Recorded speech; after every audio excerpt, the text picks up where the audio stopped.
Hey everybody, it's Lyssah and I'm here with my weekly weigh-in. I'm really excited to be able to share with you. It wasn't as much as it has been, but it was still some, and I'm excited about that. I'm gonna go ahead and share with you a couple things that were different this week and what I think may have impacted my loss. And yeah, that's it. I'm also, stay tuned. I have a couple little extra cooking clips, things like that towards the end of this. Did some cooking with my mom, and I think I may actually bring her on the channel on a more recurring basis. Anyone who likes me, you would love my mom because she's like 10 times better than me, or 100 times. She's amazing. So we are journeying together, and I think I'm going to share that with you guys. So that being said, let me jump right into the update. All right, here's my book that I'm updating.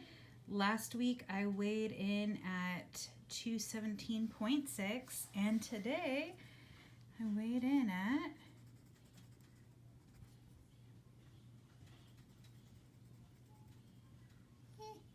216.2. Grr! I was literally 0.2 away from my first reward. Guys, what a bummer is that? Anyway, next week we'll hit it, and that's exciting. So just to recap, this is how I'm tracking, and if you want, I will go ahead and put a video where I went over how I'd be tracking my success. I just said like a bunch. Anyway, I look forward to updating you guys next week and hope this will be a little on the lower phase. So I just thought I would share. Feeling myself pretty good today. I was actually really excited because I realized that after today's weigh-in, am officially smaller than I was when we went to Paris last year.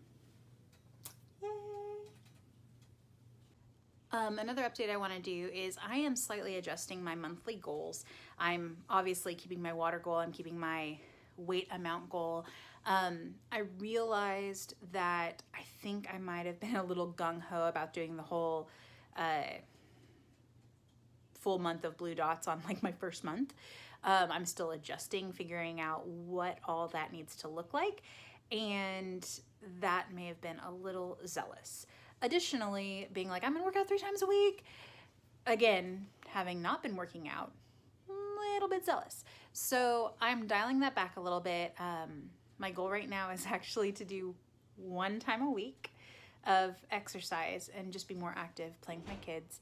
And then I am also looking to be within my healthy range, but recognize if my healthy range is 47 and I have 48 points, it's gonna happen sometimes.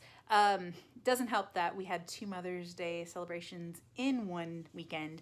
And so those were the days when I went over, and I literally 2 of those days went over by 1 point.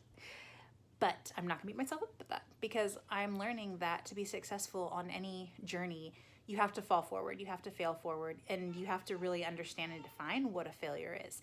And me not getting a blue dot isn't a failure.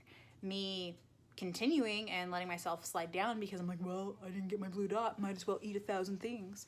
You know, that's not gonna be helpful. So let me know in the comments, does anyone else struggle with that, where you're like, I messed up, so jump into the deep end? Deep end is dangerous, guys. I will say this though, for some reason today, I was like craving a piece of Cheesecake Factory key lime pie cheesecake. I am going to Cool Springs this afternoon. I'm really tempted to get it and split it with my husband, but I shouldn't. But I want to. I think what I might do is plan for us to have a date at some point, and that can be part of that, and making it an intentional decision, not a reactive decision.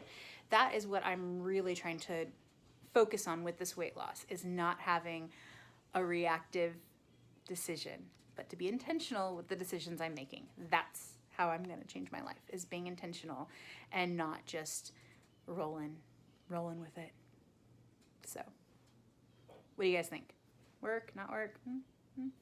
So there you go. Down 1.4 this week. Could have been worse, could have been better.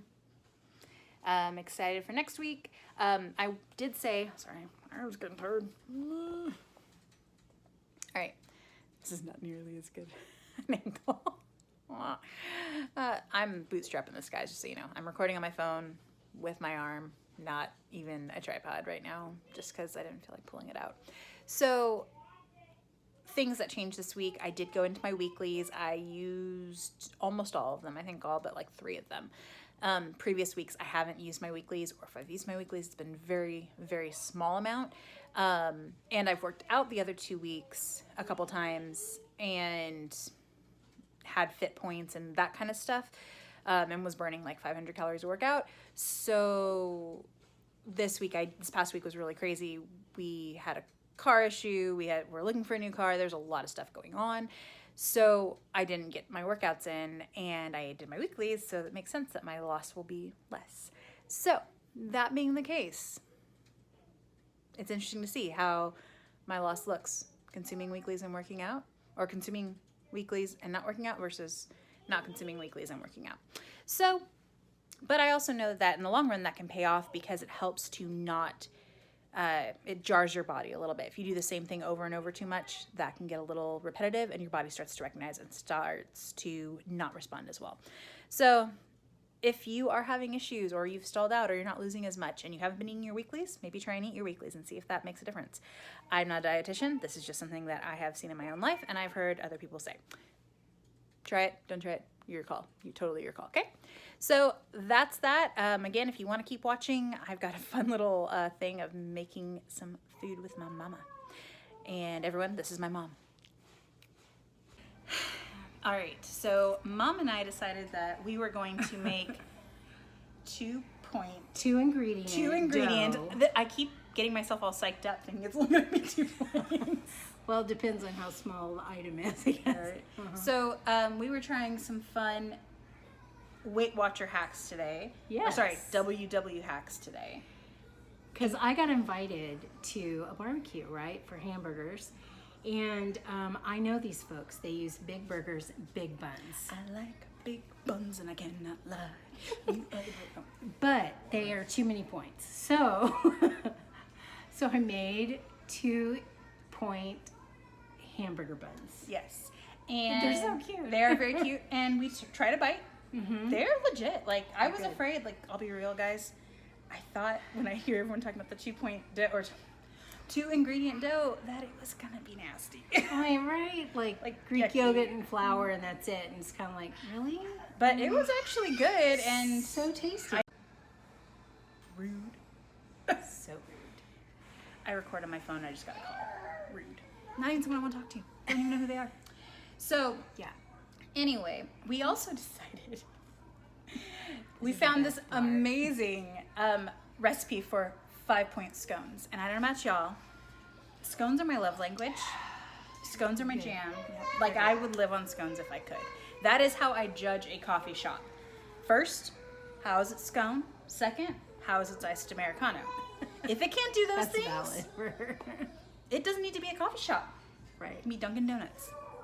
Just saying. So anyway, I was excited because a lot of times scones are like 15, 17, 19 points. So finding a 5-point, and these are not just little scones, they're legit scones, and they do the same thing where they use the Greek yogurt and the self-rising flour and a couple little less butter than normal, but I'm super stoked. I can't wait to show you.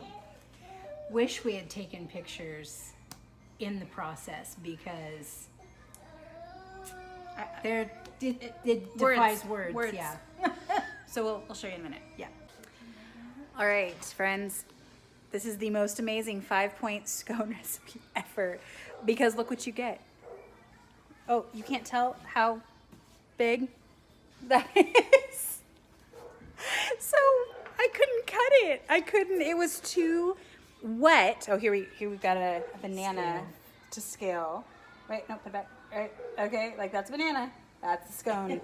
See, this is supposed to be 5 points per eighth of a scone. You'd make the round, you'd cut it into eighths. And I've made scones before.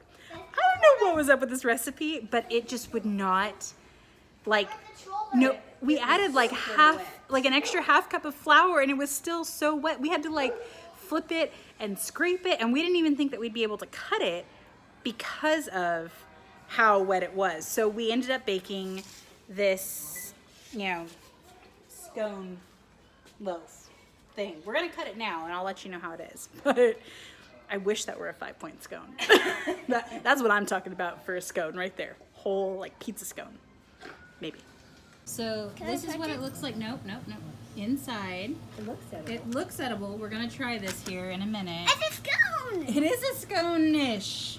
We're calling these scone-ish. Nope, move your little hand. Oh, it's hot. It is hot. That's why we're not eating it yet. All right, so the consensus is not bad for a 5-point scone. It's not overly sweet. The recipe does say that you can put some turbinado sugar on the top of it, and I'm guessing that's probably within the points that it specifically was talking. I didn't have that, so I didn't put it on. That would have given it a little sweetness, or you can use lemon zest. You can use lemon zest and powdered sugar and make a little glaze if you want. So I might try that at another point. But overall, this is a nice, like if you want to have a scone. Use it right. Overall, this is a nice if you want to have a scone. I'm the kind of person that I'll have a scone and that's breakfast. So I like the idea that I can alternate this. Okay. Just gotta figure out why it was so wet and doughy. I used frozen blueberries. It could have been the frozen blueberries. No. So I'm gonna share this now with Kaden and Mom.